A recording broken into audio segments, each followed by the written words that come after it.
Pessoal, tudo bem? Tranquilos? Vamos dar sequência às nossas aulas, né? Eu sei que está todo mundo aí confinado, mas vamos trabalhar para a gente ter uma efetividade, tá bom? Nossa aula de hoje, ela está em cima do bem mais importante, que é a água, tá? Então, hidrografia e água no nosso planeta, tá certo? Lembre-se que a maior parte do nosso planeta é constituído por água. 3/4 da superfície terrestre são águas, certo? Você vai ver isso no decorrer da nossa aula. Gostaria que você ficasse com a apostila aberta, o módulo 1, o tema número 7, na página 33, tá bom?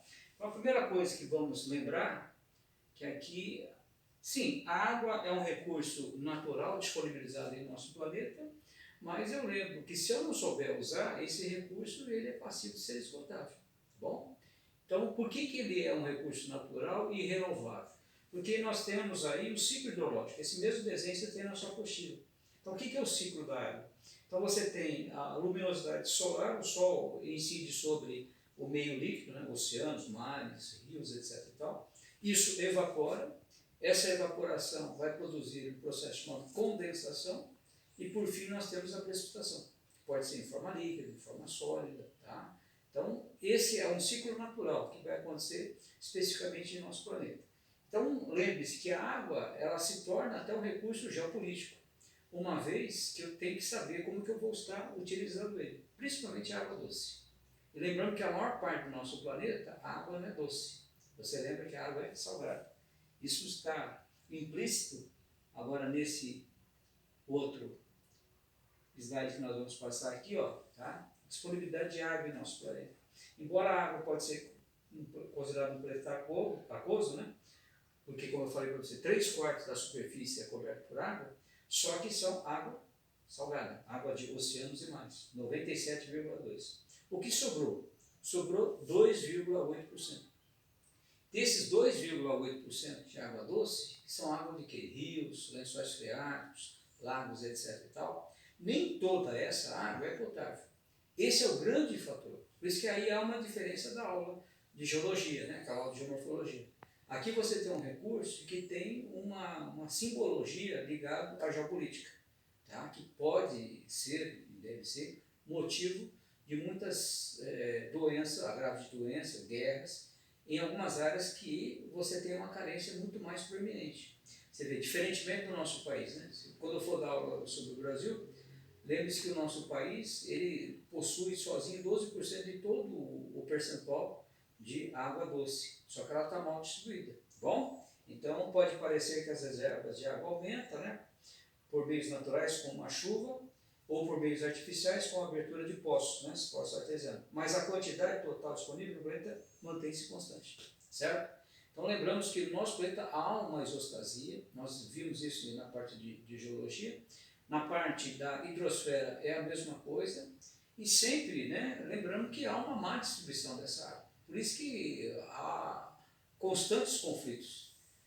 E a carência maior está em áreas como o Oriente Médio, a própria região lá do norte da África, tá? E outros lugares, como aqui no Brasil, a área que tem maior carência de disponibilidade de água doce, potável, é no sertão nordestino. Por isso que é uma das áreas mais pobres que nós temos, tá certo? Eu coloquei aqui uma outra forma de você entender, né? Olha só, em questão de proporção, né?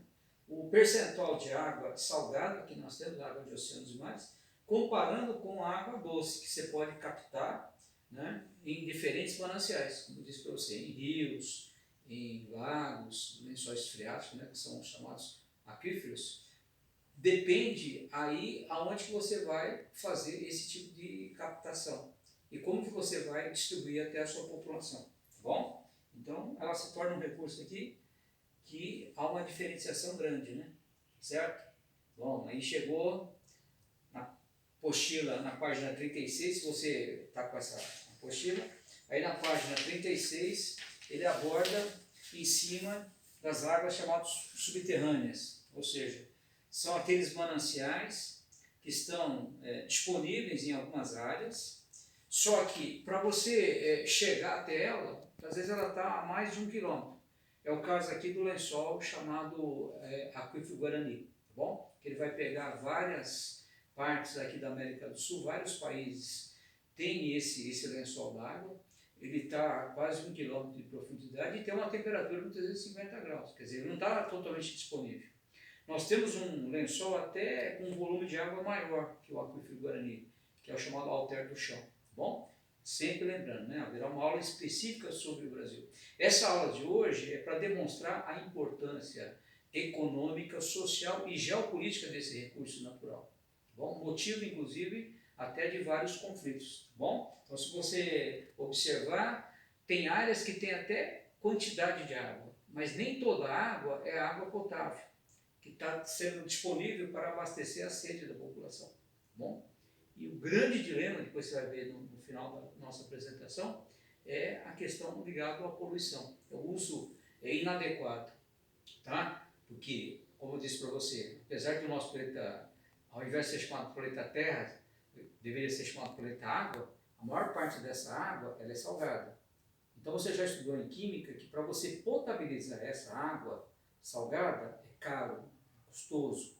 Isso chama-se osmose reversa. Muitos países estão até fazendo, mas nós não temos a adequação.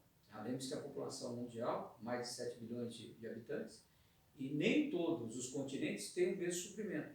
Tem continentes como a América do Sul aqui, que tem um recurso maior, mas continentes como o africano, o asiático, são continentes que têm um padecimento desse recurso.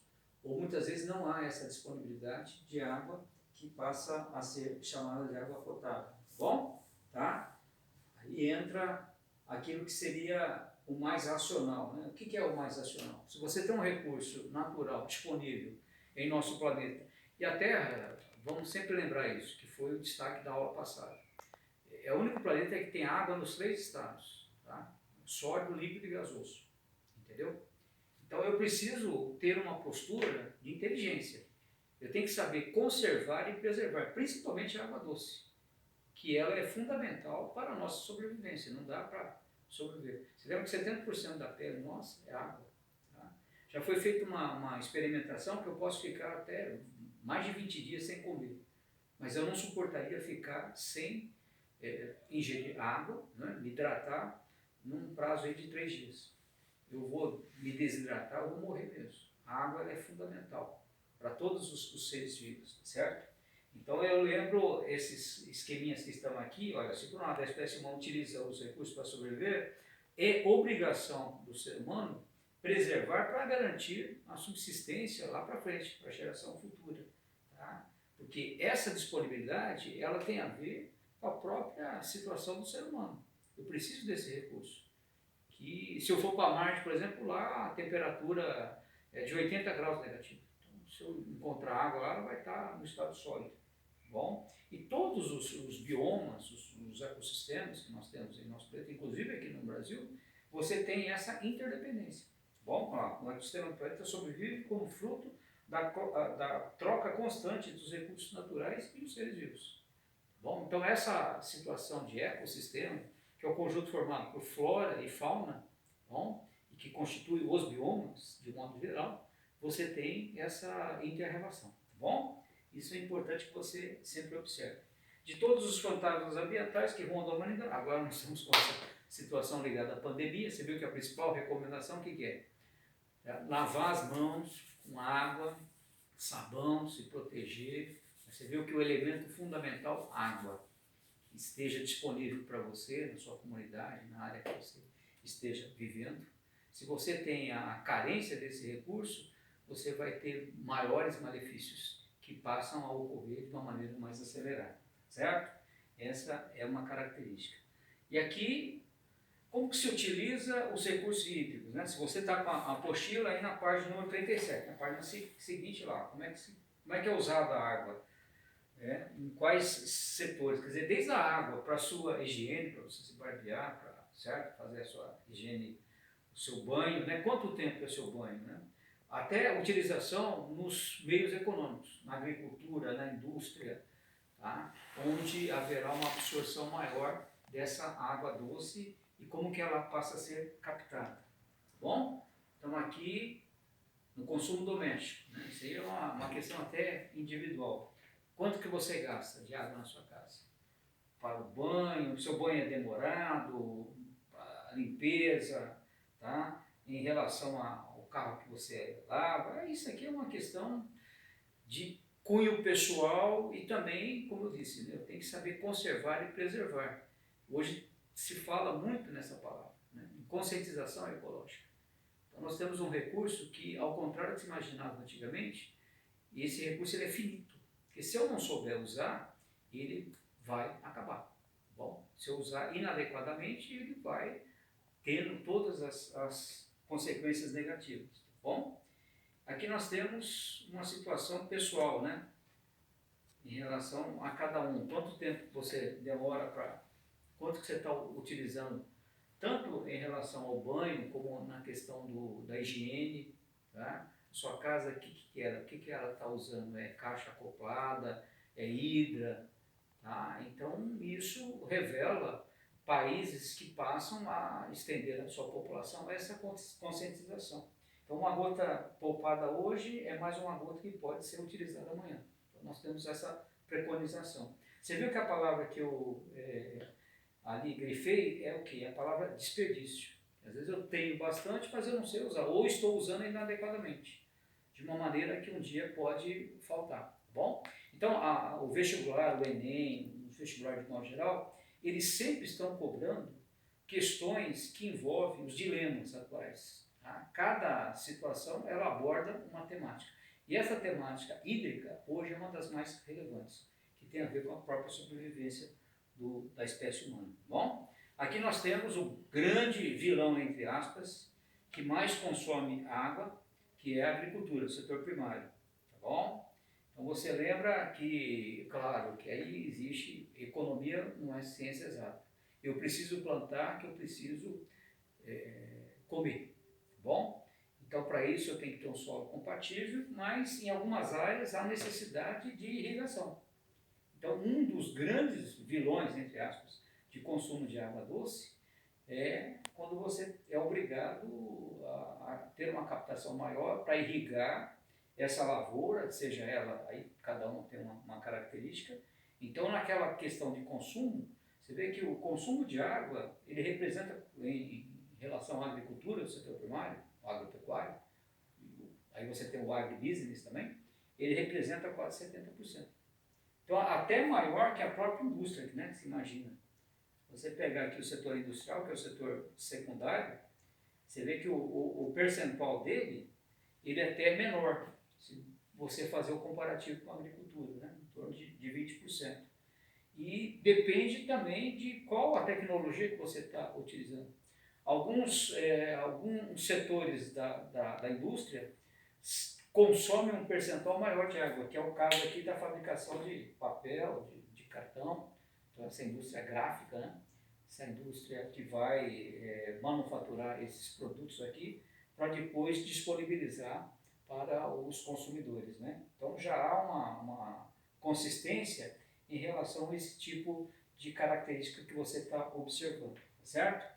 Então nós temos agora uma situação que envolve, deixa eu montar aqui o slide para ti, consequências da utilização do recurso. Se eu uso de uma maneira inadequada, aonde? Vamos começar aqui primeiro o uso de fertilizantes. Então o fertilizante é produto químico que eu estou usando para a agricultura. Tá bom? Se há um uso ostensivo desses produtos químicos, invariavelmente quando chove, ele vai poluir um lago, ele vai poluir um rio, ele vai poluir um manancial. Tá bom? Porque você está usando um produto químico. Aí você pode justificar, porque eu quero aumentar a produtividade. Tá? Mas haverá uma consequência. Tá? Por isso que fala, utilização do recurso. A outra situação que você está observando ali, né, do lado direito, são os esgotos domésticos. Aí, por exemplo, é um grande problema no Brasil, que tem a ver com saneamento básico. Tá bom? Então, muitos rios estão poluídos, é o caso específico aqui do Rio Tietê em São Paulo. Tá? Nós temos o fator ligado à indústria, o esgoto doméstico, industrial. Quer dizer, quando você não tem uma medida que se torne ineficaz, a poluição passa a ser notória. Então, aquela imagem clássica, né? Quando está muito poluído, começa a ter aquelas espuma, outros dilemas, né?